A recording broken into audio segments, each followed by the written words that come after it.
Ah, foi. Agora tá gravando. Bom, então vamos lá. Vocês estão vendo a tela inteira?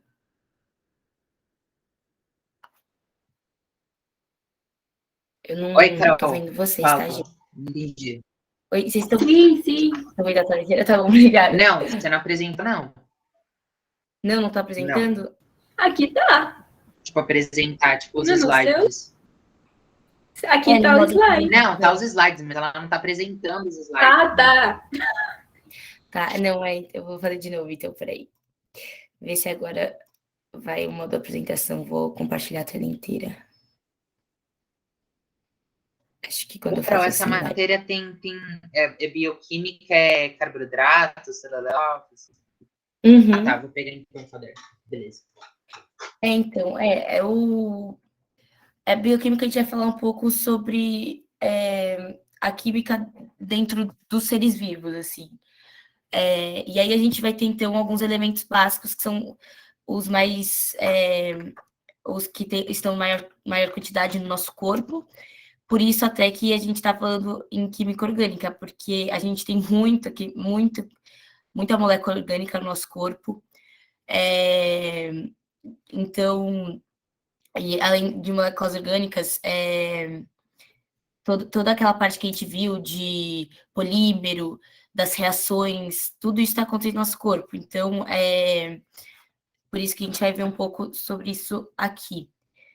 Primeiro, vamos falar sobre a água. Água e sais minerais são dois elementos inorgânicos que geralmente se trata dentro da química orgânica.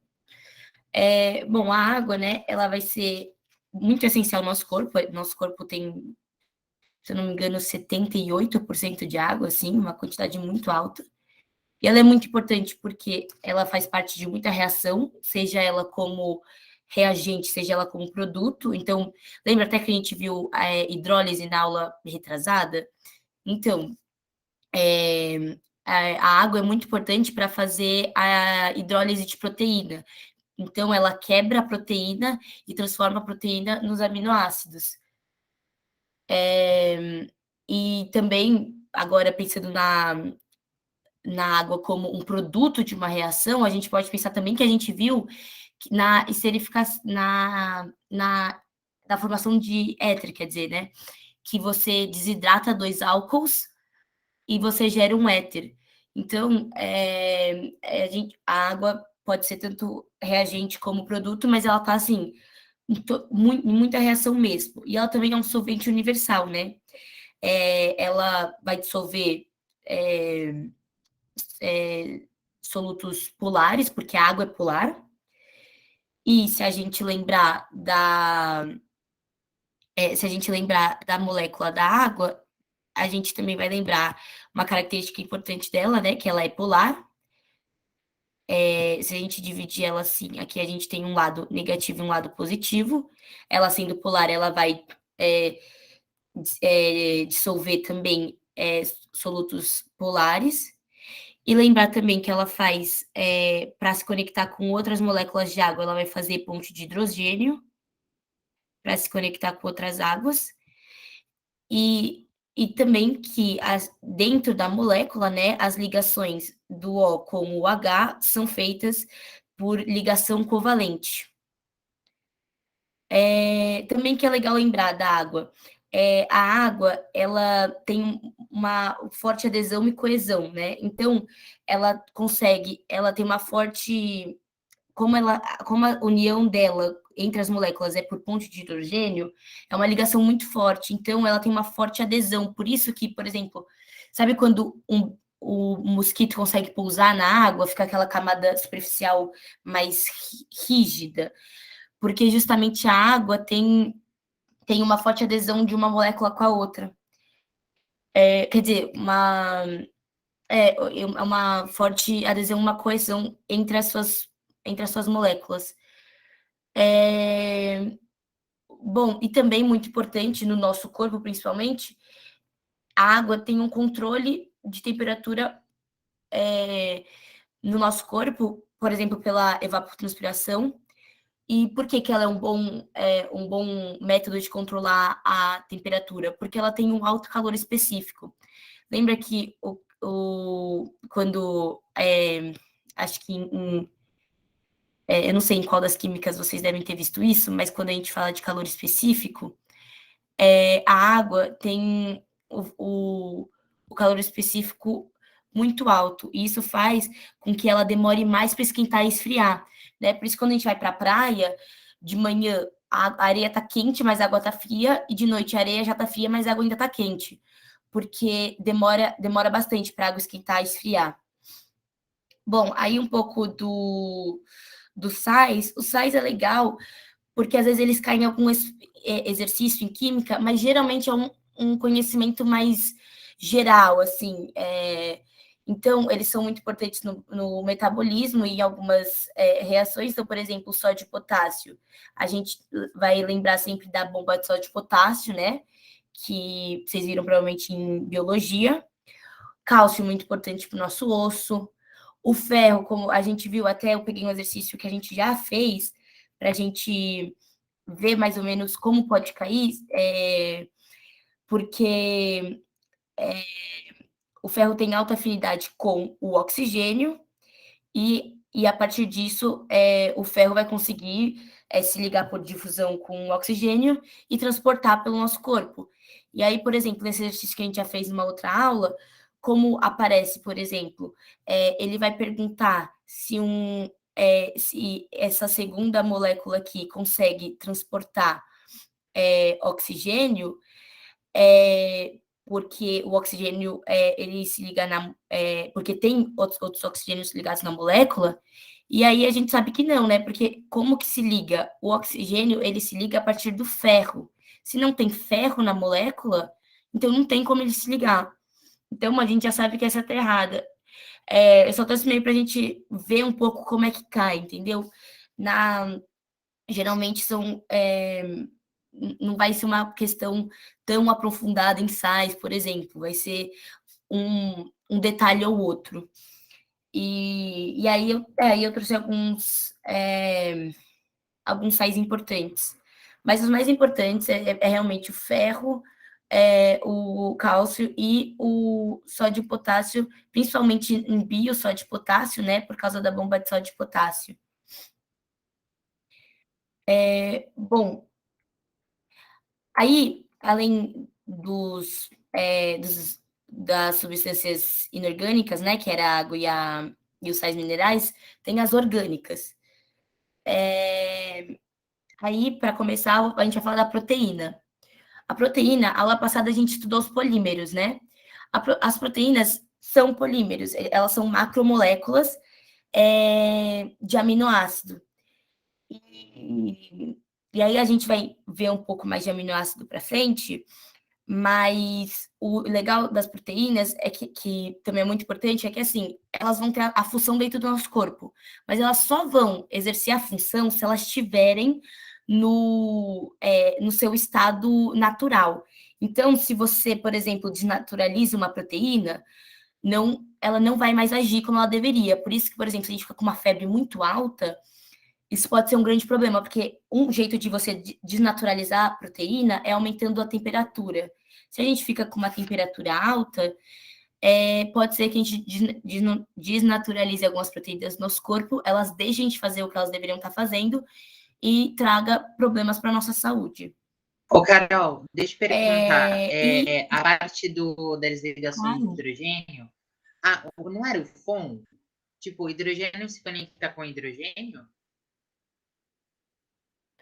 Não, ligação de hidrogênio é outra coisa.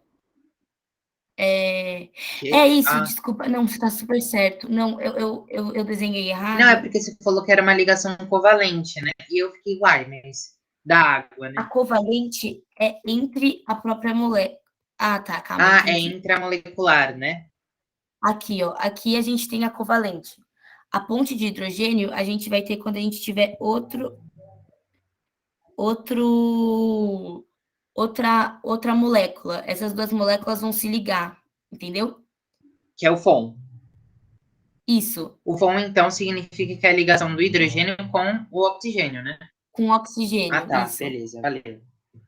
E aí, que é o chamado da ponte de hidrogênio. aqui é ligação covalente, né? Que lembra, tem os elétrons, e aí tem compartilhamento. Aqui só tem um, né? Que é um hidrogênio. E,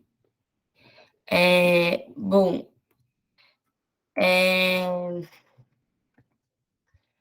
e aí, algumas funções importantes da proteína, né? Ela tem a função estrutural, por exemplo, nosso cabelo, nossa unha, né? Que é feita de queratina, nosso pelo do corpo inteiro. Tem função energética, tem função de defesa, né? Então, nossos anticorpos.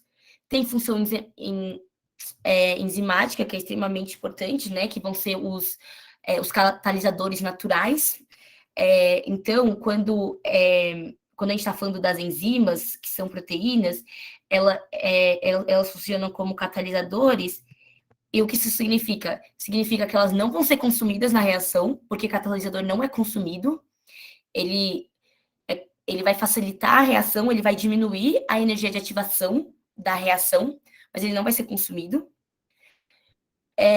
Também tem função hormonal, tá? Então, se a gente pensar, por exemplo, na insulina, e também transporte. Então, se a gente pensar, por exemplo, como a gente estava vendo, falando de ferro, né? Então, se a gente pensar na hemoglobina, a hemoglobina é uma forma de transporte, que é o transporte do oxigênio pelo nosso corpo. E também lembrar, que é legal lembrar também, deixa eu ver que horas são, que lembrar da estrutura, como que funciona a proteína. Primeiro, dentro do nosso corpo, a gente vai fazer a proteína. Primeiro, vai ocorrer a formação de uma sequência de aminoácidos. Depois, você vai ter interações entre os aminoácidos e você vai poder formar a estrutura secundária. Aí ela vai poder tanto ser na forma de hélice, quanto em folhas beta. Aí você pode também estabelecer mais interações e começar a formar cada vez mais um conglomerado, porque dentro da própria sequência vão formando mais interações, e aí ela aquela grande linha que a gente tinha de aminoácido vai se dobrando, Carol, em cima de si mesmo, né? Então você pode ocultar essa partezinha que está no Google Meets, de compartilhar, por favor? Ai, valeu. Claro, desculpa. Imagina. E aí, por último, a gente tem a quaternária. É aqui na quaternária que a maioria das proteínas vão ter o seu modo funcional. E aí, quando, por exemplo, tem uma variação do pH ou uma temperatura muito alta, pode ser que haja uma desnaturalização da proteína e ela volte, por exemplo, ela estava na estrutura quaternária, ela volte para a terciária. Então, aí, se ela era uma proteína que funcionava na sua forma quaternária e ela foi para a terciária, ela parou de funcionar. E aí, aqui eu trouxe para lembrar também, que é muito importante, como que funciona a ligação para se formar a proteína, né? Que é justamente a ligação peptídica, que é um pouco o que a gente viu também na aula passada ou retrasada, que a gente vai fazer a interação, vai sair uma água daqui e vai ocorrer a condensação das duas moléculas com a retirada dessa água aqui. E aqui que a gente está... Isso que é a nossa ligação peptídica, né? Que é a ligação que se forma entre o que originalmente era as duas moléculas separadas e que, quando se retirou a água e se juntou, formou uma ligação aqui entre o C e o N, né? O carbono e o nitrogênio. Aqui, como um exemplo teórico, ele está mostrando como R, porque a cadeia vai variar conforme o aminoácido, né? Aí eu até trouxe aqui O Carol, os aminoácidos. um éster e uma amida, né?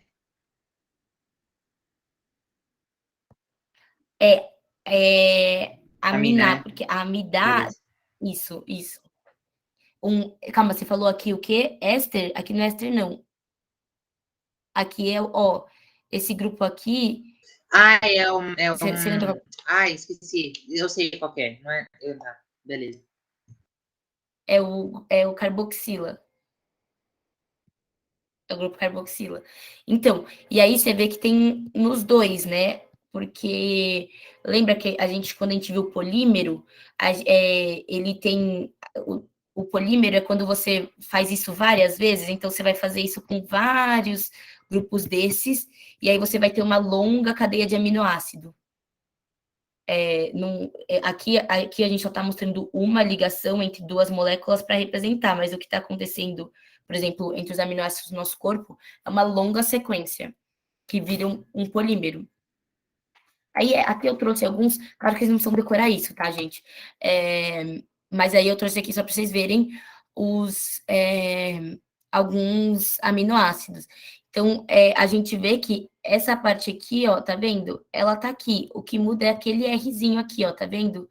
Cada um tem uma cadeia diferente aqui de ramificação, mas todos eles vão ter a amina e o grupo carboxila, que a gente pode até ver no nome, né? Se a gente pensar, ó, é uma amina e um ácido, é um aminoácido. E aí, o que vai mudar nesse aminoácido vai ser justamente essa cadeia aqui, que aí cada aminoácido vai ter a sua parte diferente, por isso que vão ter funções diferentes, né? E aí, eu trouxe aqui até um exercício, deixa eu ver que horas. Eu vou deixar ele para o final, porque eu tenho medo de não dar tempo. Mas eu tenho a resposta aqui, é bem simples, é para você fazer, representar a estrutura, e aí depois a gente faz se der tempo. E, bom, aí também outra coisa que é importante estudar dentro da bioquímica são os ácidos nucleicos, que é justamente o nosso DNA, o nosso RNA, que vão passar a informação genética. E aí, lembrando como que tem no nucleotídeo, ele vai ser composto por três pedaços, né? O primeiro pedaço que é o fosfato, um segundo pedaço que é o açúcar, e um terceiro pedaço que vai ser a base nitrogenada. O que vai mudar entre o DNA e o RNA vai ser justamente esse açúcar, né? Seja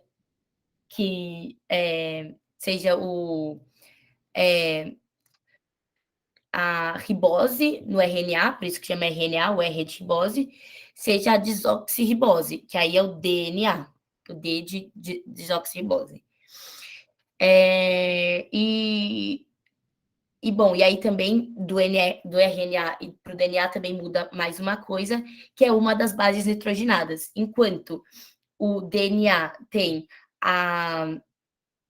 tem essas 4 bases aqui, a citosina, a adenina, a guanina e a tinina, o RNA vai ter também a citosina, a guanina e a adenina, mas em vez da tinina, ele vai ter a uracina, Sila. E aí tem que tomar muito cuidado nisso, porque às vezes tem exercício de você fazer a transcrição do DNA para o RNA, principalmente bio, e aí às vezes a gente esquece e coloca tinina em vez de uracilo, então tem que tomar muito cuidado para lembrar disso. E também que no RNA a gente está falando de uma fita simples e no DNA a gente está falando de uma fita dupla. Bom, também lembrando aqui, mais uma vez, a gente vai ter a ligação de hidrogênio para ela se ligar, porque como que essas fitas vão se ligar? Elas vão se ligar entre as bases sendo essas 4 bases que a gente tinha conversado. E aí, como elas vão se ligar? Lembrando que A se liga com T e C se liga com G, sempre. E que o A com T, eles se ligam a partir de uma dupla ligação. O C com G se ligam através de uma tripla ligação. Tá vendo aqui, ó? No desenho fica bem claro. E essas ligações são ligação de hidrogênio. Bom, eu acho que... E o alguém A mandou com mensagem no U? site, peraí. Não, o A com U. O A com... O A com... Ai, Carol, que merda. Estou esquecendo as palavras. A com T. Calma. A com o quê? Desculpa, com T? Não, a com T já foi. É a com U. Com U? Então, é que aqui é uma fita simples. A gente Mas tá a ligação vai falando... ser como? Vai ser dupla? Ai, meu Deus. Você diz... tá. Sim, quando ele for se ligar, vai ser dupla. Mas o que... Na verdade, o que você tem que pensar é que aqui, o que a gente está ligando nessa estrutura aqui? A gente está ligando isso com isso, aqui, certo? No RNA, a gente está falando de uma fita simples, entendeu? Ó, a gente está falando da ligação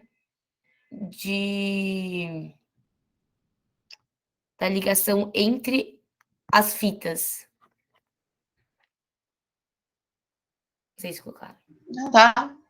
Eu só queria saber só se era o A com U, quando era no RNA. Era no RNA, né? Que é A com U. RNA é no A com U. Então, aí vai ser dupla ligação. Se acontecer alguma ligação com o RNA. Ah, tá, beleza. Sim. É porque aqui, tá vendo? O A só tem dois pontos de ligação. E aí também, só lembrar também que as fitas são antiparalelas, mas aí eu já estou entrando bastante em bio, vocês devem ter visto, né? Que aí é 5,3 e 3,5. E aí, bom, carboidratos.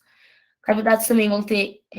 a principal função dele vai ser estrutural e energética, né? E aí é legal a gente separar entre animal e vegetal. Bom, a estrutural, o que vai ser no animal? No animal, a estrutural vai ser a nossa quitina. Então, se você pensar, por exemplo, nos exoesqueletos, assim, dos insetos, sabe? Quando você esmaga um inseto, faz aquele clack, que tá quebrando esse exoesqueleto que é feito de quitina. Já no vegetal, a parte estrutural vai ser a celulose. E isso a gente está falando da parte estrutural. E aí a gente também tem a parte energética, né? Que vai ser a nossa reserva. No animal, a gente tem a nossa reserva de glicogênio.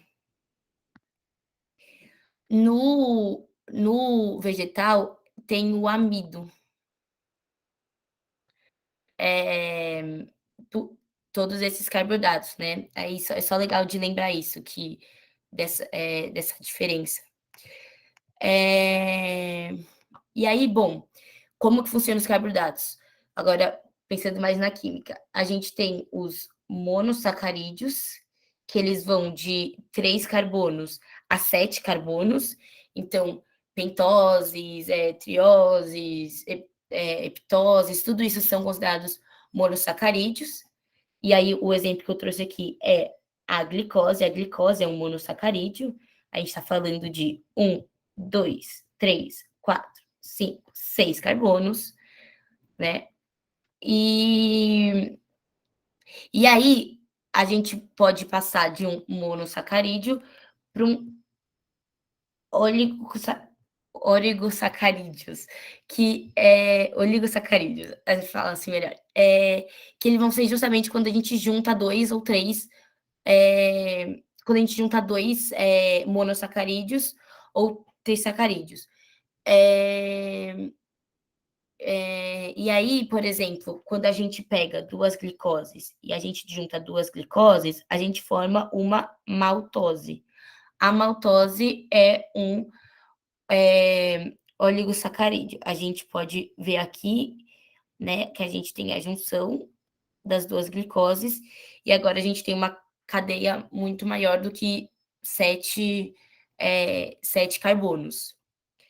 E aí, os polissacarídeos vão ser justamente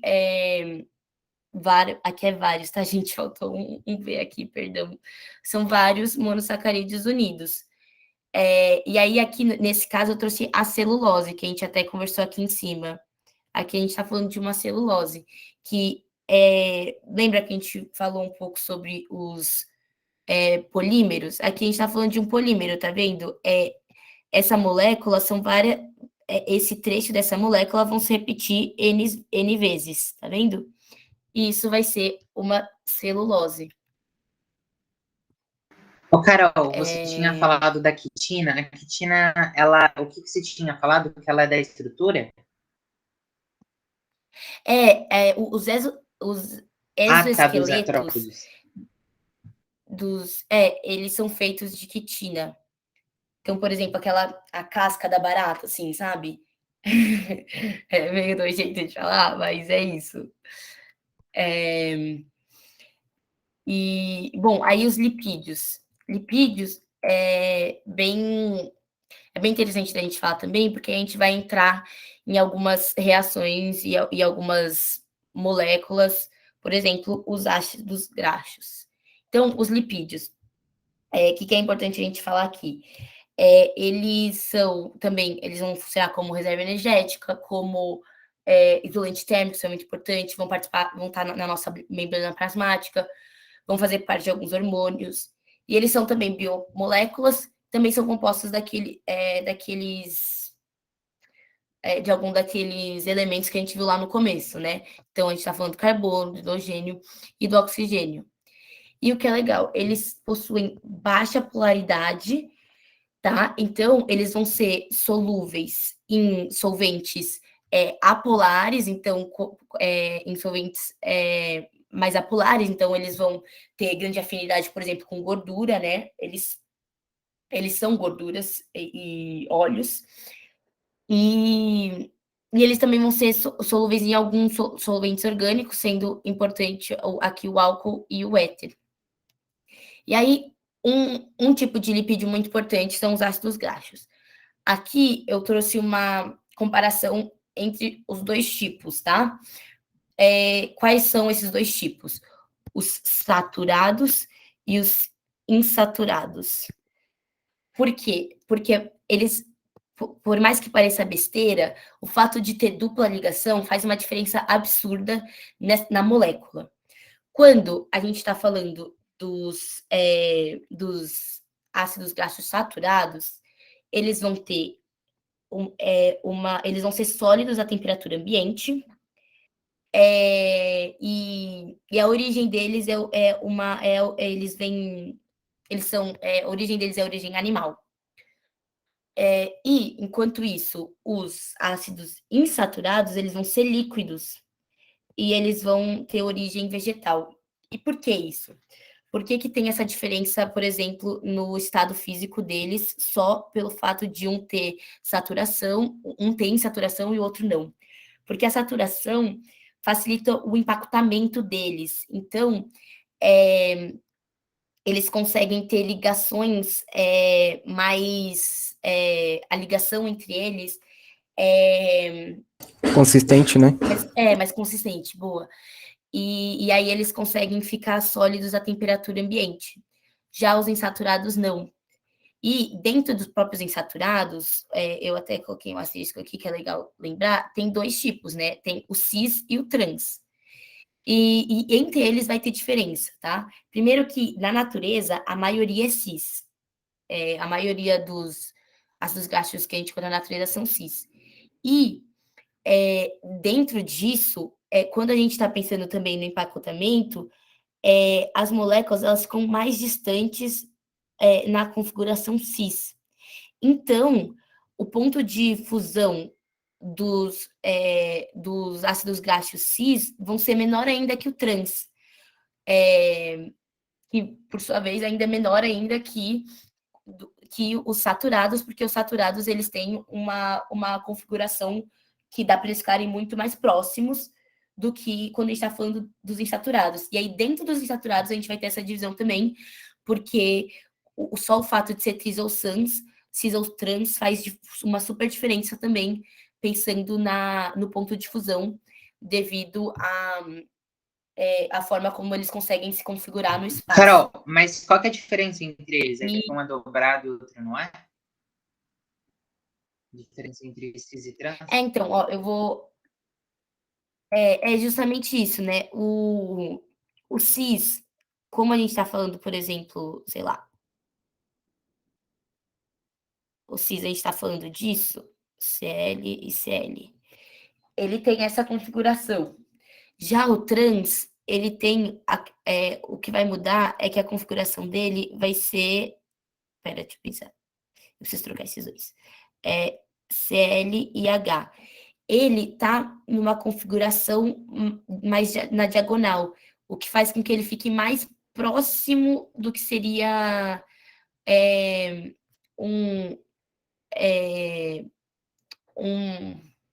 uma molécula saturada. Ele fica menos.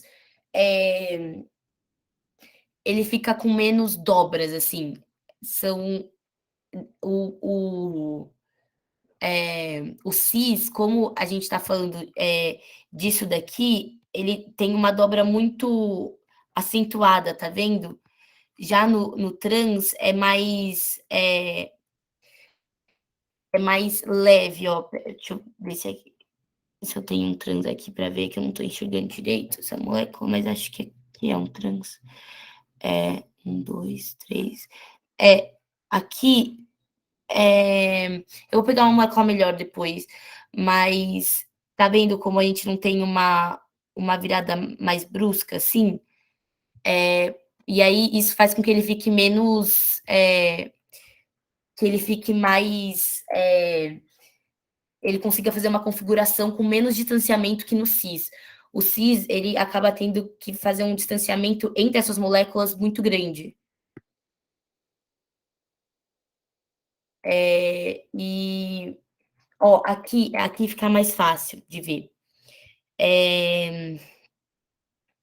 Aqui a gente tem olha a diferença dos pontos de fusão. Aqui são saturados e aqui são insaturados. Tá vendo como só a insaturação tem uma grande diferença? Só o fato, tipo, desses daqui não tem saturação e esses terem. E quanto mais insaturação, mais menor ainda vai ser o ponto de fusão. E aí a gente consegue ver aqui, né, que aqui a gente está falando, então, de estado sólido em temperatura ambiente, e aqui a gente está falando de estado líquido em temperatura ambiente. E aí, só por questão de nomenclatura, para a gente sempre lembrar, eu peguei um exemplo aqui e ampliei, para a gente sempre lembrar de como escreve, né? Eu peguei aqui o ômega 3, que é uma substância que todo mundo conhece, né? Aí, só por curiosidade, se quer saber como é o ômega 3, ele é assim. E aí, como a gente vai fazer? A gente olha para a molécula, conta os carbonos, né? E lembrando que eu tenho 3 insaturações cis. Então, eu vou contar elas, vou colocar 3 cis, porque são 3, vou colocar em qual carbono eles estão, e vou colocar o nome da molécula com "em", porque é insaturado, e oico do grupo funcional.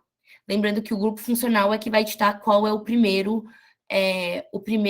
carbono. Então, eu vou começar a contagem daqui para cá, por isso que esses números estão tão altos, né?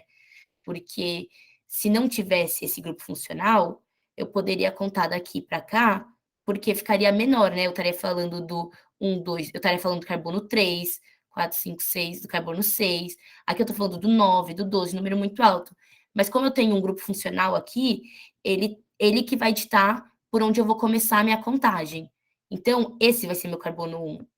E aí eu vou ter que vir para cá e as interações vão ficar no 9, 12 e 15. Isso aqui era só para dar uma revisadinha na nomenclatura, que eu acho que é sempre legal, que, nossa, é muito confuso nomenclatura, né? E mostrar também algumas estruturas, e acho bem legal a gente reparar como muda aqui esses pontos de fusão.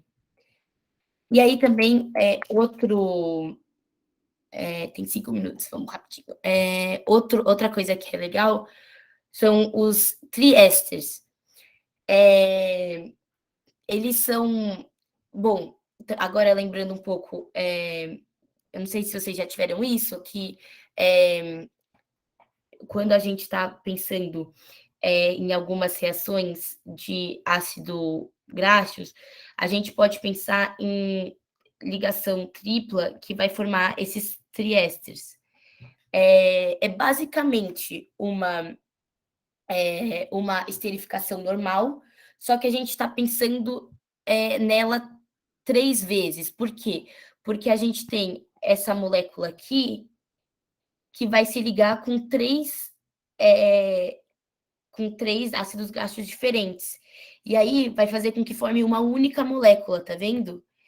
E aí é por isso que a gente chama de triésteres. Então, a gente tem, como a gente viu na esterificação, a gente tem álcool aqui desse lado e ácido carboxílico aqui desse lado. E aí, bom, vai ocorrer a ligação. Essa água, deixa eu mudar de cor. Essa água vai se retirar, as 3, então a gente vai ter formação de 3 águas, e vai ocorrer a ligação desse O com esse C aqui, formando aqui o éster, porque ele já tinha a dupla O, agora ele ganhou o outro O, e aqui a gente tem um éster. E como aqui toda essa cadeia está ligada, a gente tem uma única molécula, né? Porque tudo tá ligado, né? A gente tem tudo isso daqui ligado.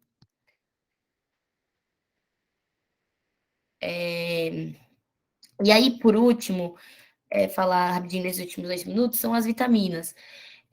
O que é legal das vitaminas é que até agora a gente está falando de macronutrientes, a gente estava falando de macromoléculas, aqui a gente está falando de micromoléculas. Então, a maioria delas, elas passam pelas células sem precisar ficar quebrando, que nem a gente tem que quebrar, por exemplo, os carboidratos, as proteínas, aqui não. E elas são muito importantes para justamente o funcionamento do nosso corpo.